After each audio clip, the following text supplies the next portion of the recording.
Bueno, ¿qué tal, chicos? Bueno, voy a empezar con la segunda clase.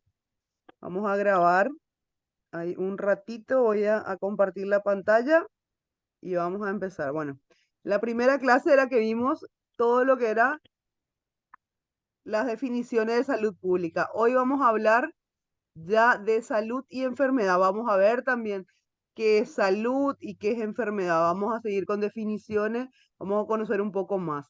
Un minuto, ahí está. Bueno, voy a agrandar la pantalla y comienzo. Ahí en la última página también les dejé un pequeño trabajito para seguir sumando los puntos, así como ya les había comentado en la primera clase, ¿verdad? Vamos a ir haciendo unos trabajitos por semana para poder sumar los puntitos a la hora del examen, que eso siempre ayuda. Bueno, entonces hoy nuestra segunda clase de salud y enfermedad. Vamos, entonces dice que la salud, volvemos a reiterar, ¿verdad? ¿Se acuerdan que en la primera clase vimos lo que era el concepto de salud, ¿verdad? En cuanto a la OMS, que sería, según la Organización Mundial de la Salud, ¿verdad?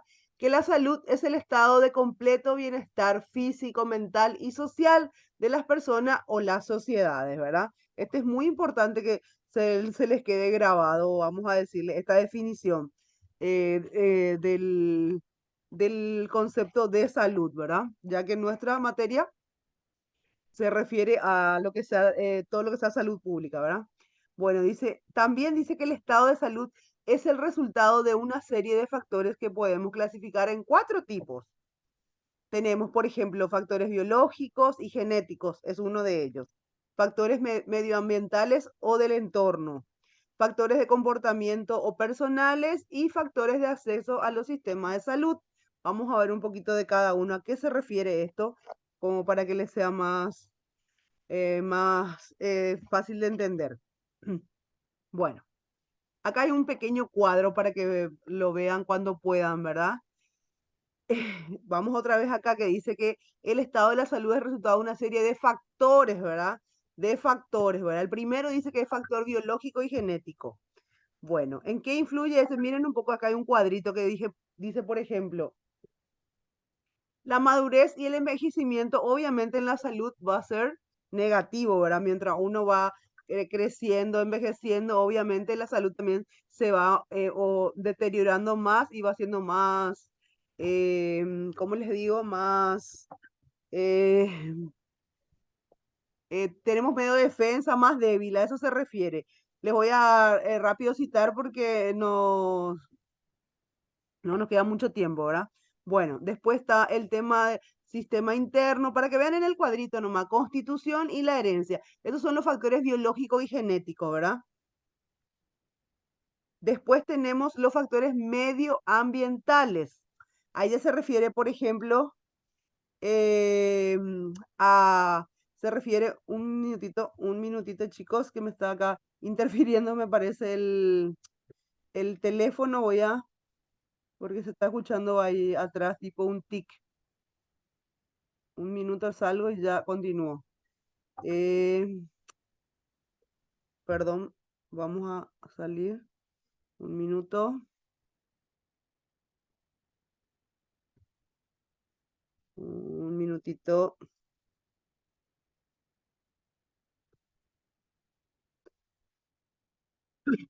Bueno, continúo, ¿verdad? Entonces los factores medioambientales, ahí ya vemos el entorno social, el entorno psicológico, el entorno físico, contaminación física, química o biológica. Este cuadro lo que está mostrando es más o menos cuáles son los factores que afectan la salud para que lo entiendan, ¿verdad? Y cuál es su acción en cuanto a a lo que, o sea, lo que nos produce a nosotros, ¿verdad? Ay, Después tenemos, por ejemplo, los factores de comportamiento. Ahí acuérdense, estilo de vida y conducta. Si ustedes ven en el cuadro, todo es negativo, ¿verdad? ¿Por qué? Porque esto es lo que más afecta a que nosotros podamos enfermarnos, a nuestra salud. Entonces, el tabaco, alcohol, drogas, el ejercicio físico adaptado a las características propias, eso es algo positivo. ¿Se acuerdan que en la primera clase vimos, ¿verdad?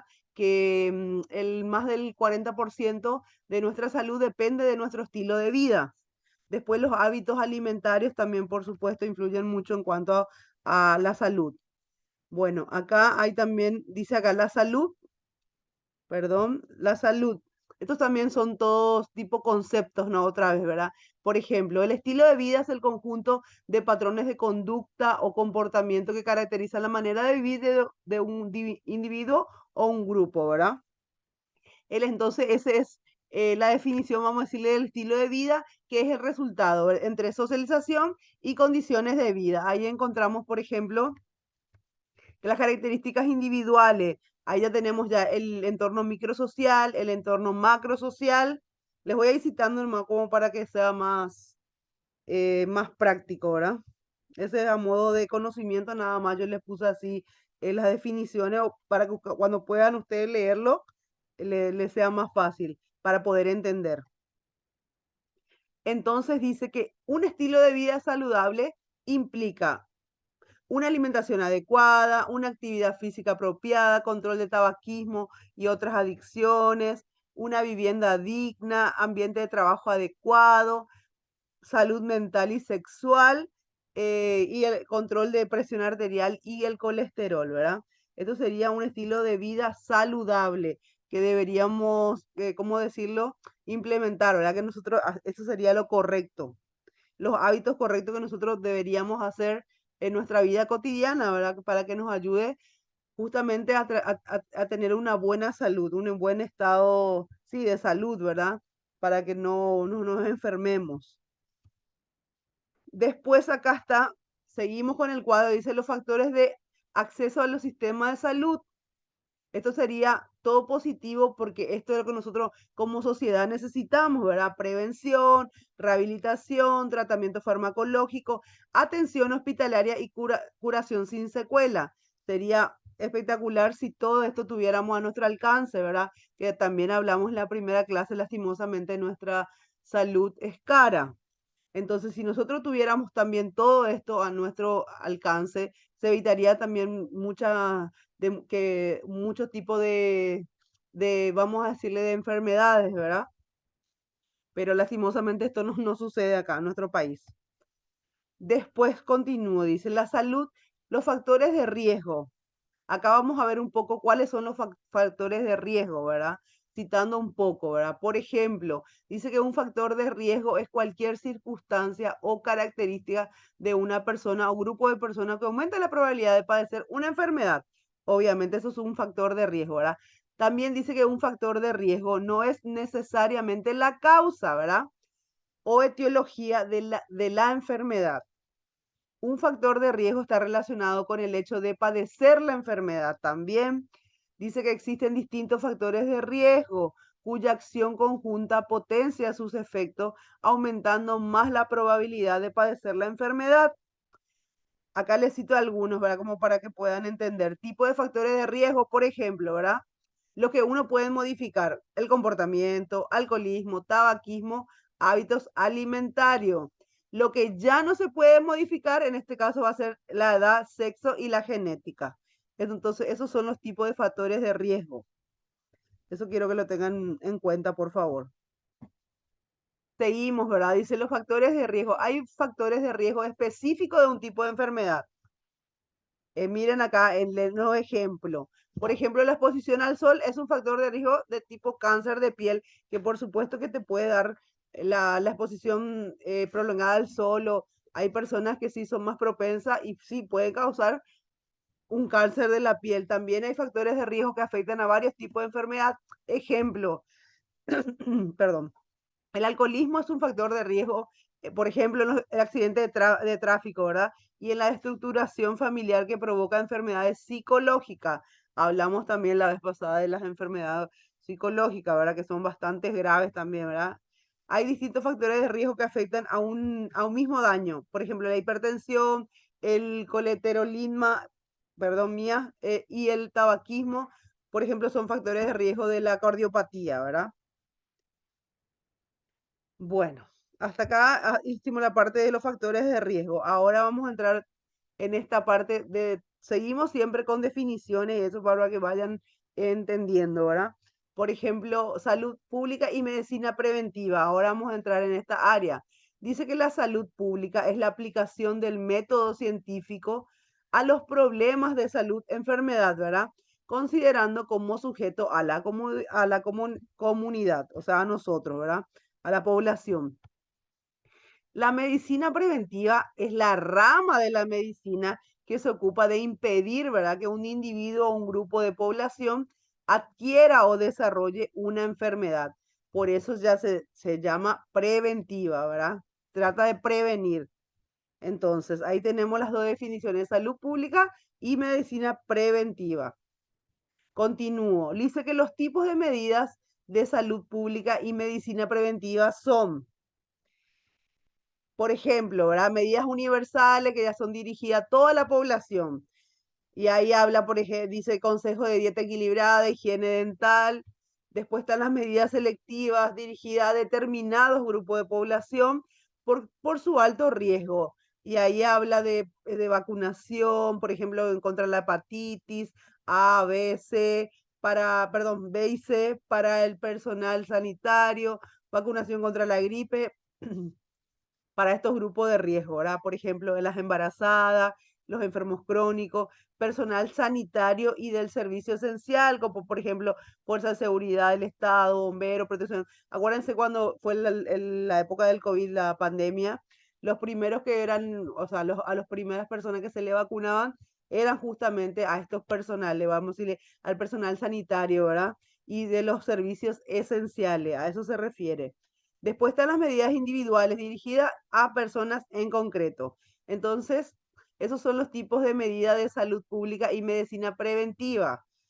Universal, selectiva y ahí en la selectiva ya hablamos acá de cuáles son por las embarazadas, los enfermos crónicos y el personal sanitario y los esenciales, ¿verdad? Servicios esenciales.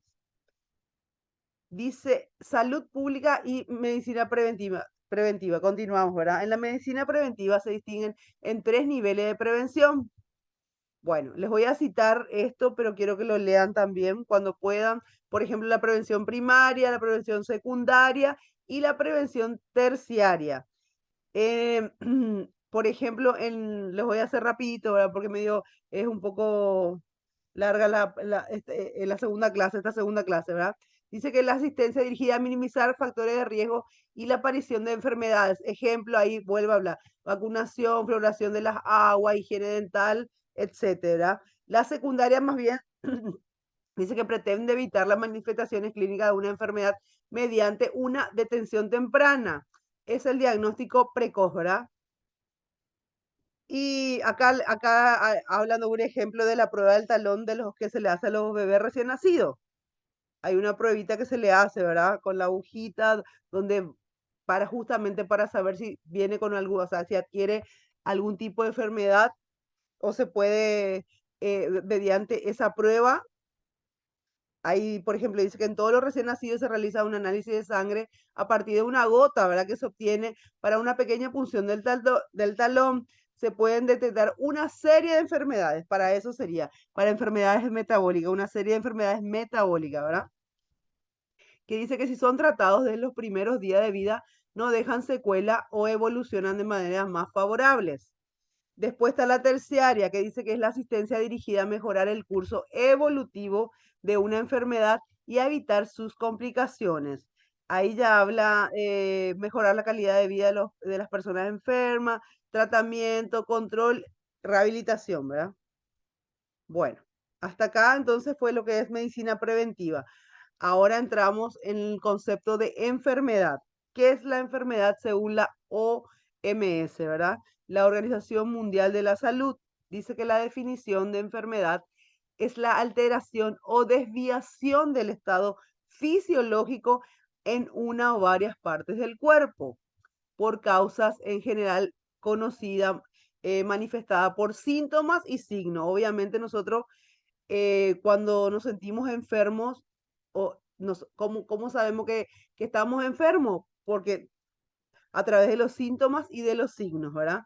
Característicos y cuya evolución es más o menos previsible. Esa sería la definición de enfermedad. Bueno, experiencia de enfermedad, ¿verdad? Por ejemplo, en la fase uno, para que cuando uno empieza a sentirse que se va a enfermar o que ya está enfermo, ¿verdad? Dice que la fase uno es donde se experimenta el síntoma, ¿verdad? En la fase 2 es la que se asume el papel de enfermo. Después tenemos una fase 3 en la que se toma contacto con el agente de salud.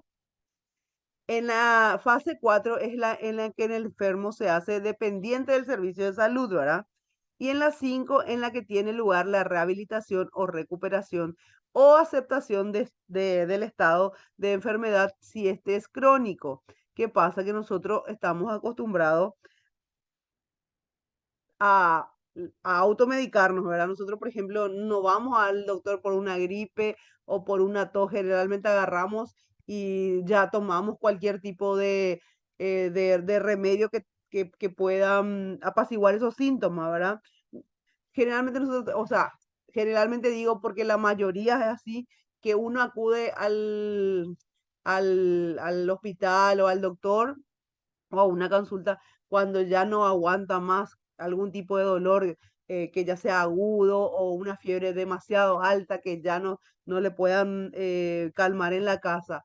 Ahí es en ese momento que nosotros recién vamos al doctor, por decirlo, porque es así, la mayoría de la gente hace así, se automedica, que está muy mal, ¿verdad? Porque para eso existe el personal de salud, para eso ellos están capacitados, preparados para justamente para atendernos a nosotros, a la población, para poder tratar nuestra enfermedad o nuestros síntomas, nuestros signos, ¿verdad?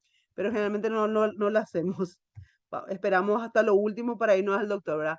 ¿Cuál es la conducta de una enfermedad, por ejemplo? Dice que en general las personas enfermas actúan de una forma especial, ¿verdad?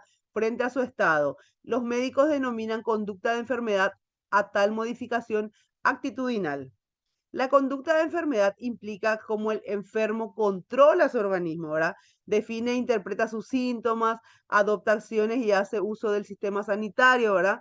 Existe una gran variabilidad en la forma en la que las personas reaccionan frente a la enfermedad, ¿verdad? Tanto la propia como la ajena. Sin embargo, la manifestación de la conducta de enfermedad puede usarse para controlar las adversidades de la vida.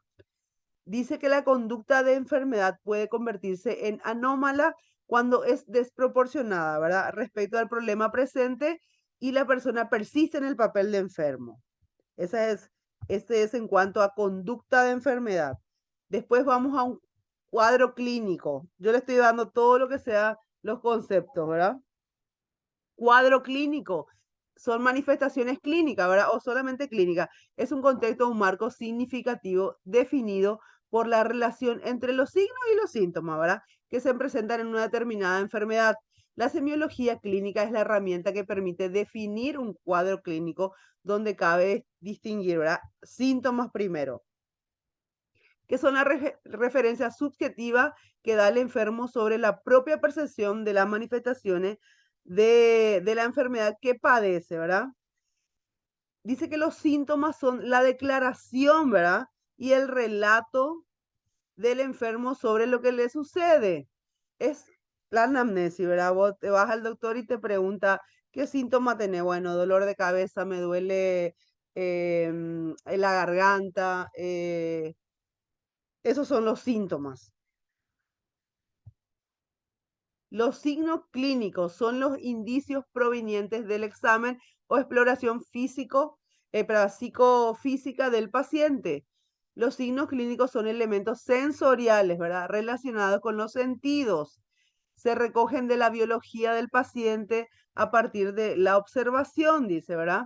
El olfato, la palpación, la percusión y la auscultación, además de la aplicación de ciertas maniobras. Cada signo es pleno en significado, pues tiene una interpretación particular según un contexto semiológico. Entonces, esa es la parte del cuadro clínico, ¿verdad? ¿Cuáles son los signos clínicos? Después ya entramos en diagnóstico. Diagnóstico es un complejo proceso que desarrolla el profesional, ¿verdad? E implica una respuesta cognitiva ante el planteo de la situación del paciente. O sea, cuando nosotros ya le contamos todo a nuestro doctor, y él ya nos, vamos a decirle, ya nos revisó, ya nos ocultó, acá dice, ya nos palpó, ya hizo maniobra. Entonces lo que él hace ahí es un diagnóstico posible de qué nosotros estamos padeciendo, cuál es nuestra enfermedad. Eso es un diagnóstico, ¿verdad? Que ustedes seguro que ya manejan también eso, ¿verdad? La parte de diagnóstico, ¿verdad? Y ahí dice lo que el diagnóstico puede determinar un estado patológico o no, ¿verdad? También se diagnostica la salud en un paciente. El proceso incluye el diagnóstico diferencial, es decir, la valoración de todas las posibles causas nosológicas que podrían dar un cuadro clínico similar. Se sigue de escoger la posibilidad más adecuada en función de los resultados de la anamnesis, la exploración física, las pruebas complementarias, a veces, o sea, todo desde que nosotros llegamos al hospital junto al doctor y le declaramos, vamos a decirle todo lo que sentí, todos nuestros signos, nuestros síntomas, después nos fuimos, nos hicimos análisis y ahí con ese resultado más todo lo que ya el doctor ya nos exploró, vamos a decirle, ahí nos da un diagnóstico. Y ya sabemos qué tenemos. Y obviamente después del diagnóstico ya viene el tratamiento, ¿verdad? Que consiste en todas aquellas opciones ambientales, humana, física, química, entre otras que contribuyen a la curación del paciente, de su proceso o bien a la atenuación de sus síntomas. Tratamiento paliativo, ¿verdad? Para mejorar en lo posible su calidad de vida, logrando su incorporación a la sociedad. Bueno, después ya nos dio un tratamiento y después terminamos en la parte de prevención, ¿verdad? Dice que la prevención o profilaxis es información, ¿verdad?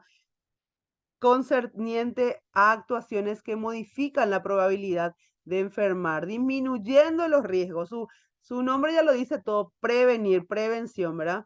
Entonces la prevención comporta medidas de actuación orientadas a evitar la enfermedad y a mejorar el estado de salud. A ver, un minutito. A ver, no sé qué le pasó acá a mi compu, se me trabó un poquito. A ver, ahí está. Bueno, después tenemos los tipos de enfermedades, que también seguramente ya tienen noción, ¿verdad? Por ejemplo, según su duración, dice, tenemos las agudas, las subagudas y crónicas. Las agudas generalmente son las enfermedades menos de 3 meses. Las subagudas ya son las que duran entre 3 meses y 6 meses. Y la crónica generalmente duran más de 6 meses y algunos lo tienen de por vida. Este justamente es el trabajito que les dejé para la próxima clase, o sea, para que citen cuáles son por ejemplo, las enfermedades agudas, subagudas, para poder diferenciar. Entonces son los tipos de enfermedades que podemos adquirir, ¿verdad? Después está según su distribución también. Este sería según su duración. Entonces están las agudas, las subagudas y las crónicas. Después ya tenemos ya según su distribución. Ya tenemos, por ejemplo, las esporádicas. Dice que según la población a la que afecta ya su extensión o no a otras áreas geográficas se clasifican, ¿verdad? Según su distribución. Esporádica, endemia, epidemia y pandemia. Estos nombres le van a sonar luego. Por ejemplo, ahora estamos en una epidemia, creo yo, ¿verdad? Porque estamos con el tema este del mosquito, del chikungunya, el dengue. Entonces, estamos en una epidemia, ¿verdad? La esporádica afecta a muy pocas personas y aparecen de forma ocasional. Ahí ya lo dice lo esporádica. La endemia afecta frecuentemente a una región concreta de forma habitual y mantenida en el tiempo.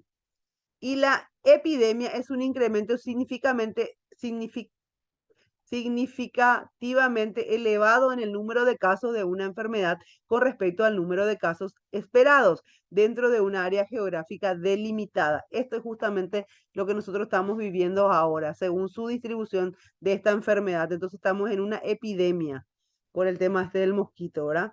Y la pandemia, lo que ya pasamos con el COVID, eso sí fue pandemia porque fue a nivel mundial de todo el mundo, ¿verdad? Es una epidemia que afecta a zonas geográficas extensas hasta llegar a la distribución mundial. Ahí ya lo dice todo, ¿verdad?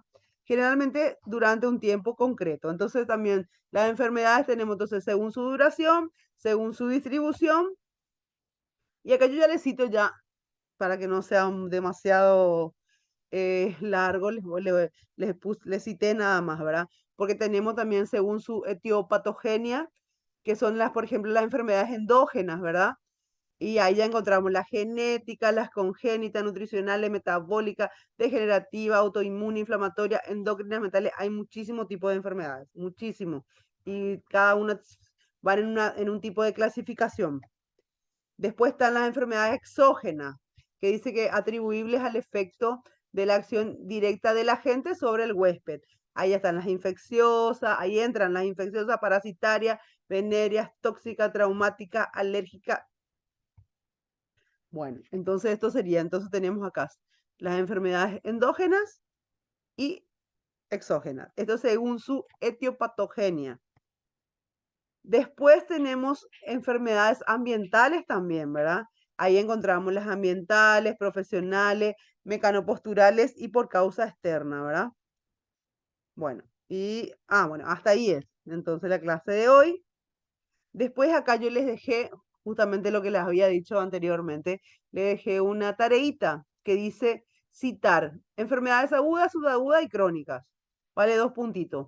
Solamente citar para que podamos diferenciar. Acuérdense que las agudas tienen un corto tiempo de duración, la subaguda tiene un poquito más y las crónicas ya van de 6 meses en adelante, ¿verdad? Hay muchas enfermedades crónicas que ya son de por vida, así como les había mencionado. Entonces, para que se puedan distinguir algunos tipos de enfermedades, ¿verdad? Y eso es, y acá, gracias, bueno. Entonces, hasta ahí fue nuestra segunda clase. Voy a volver otra vez. Fue salud y enfermedad. Volvimos a ver todo otra vez. En cuanto a salud, pero hicimos perdón, definimos también lo que es enfermedad, el proceso, los tipos, para conocer también.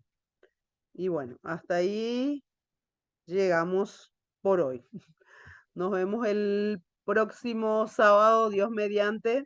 Espero que tengan un lindo fin de semana y a cuidarse mucho, por favor. A usar mucho repelente principalmente, ¿verdad? El tema de los criaderos también. Hay que cuidarse, hay muchísimo, está todo colapsado nuestro sistema de salud ahora por el tema del mosquito. Bueno, entonces nos vemos, chicos.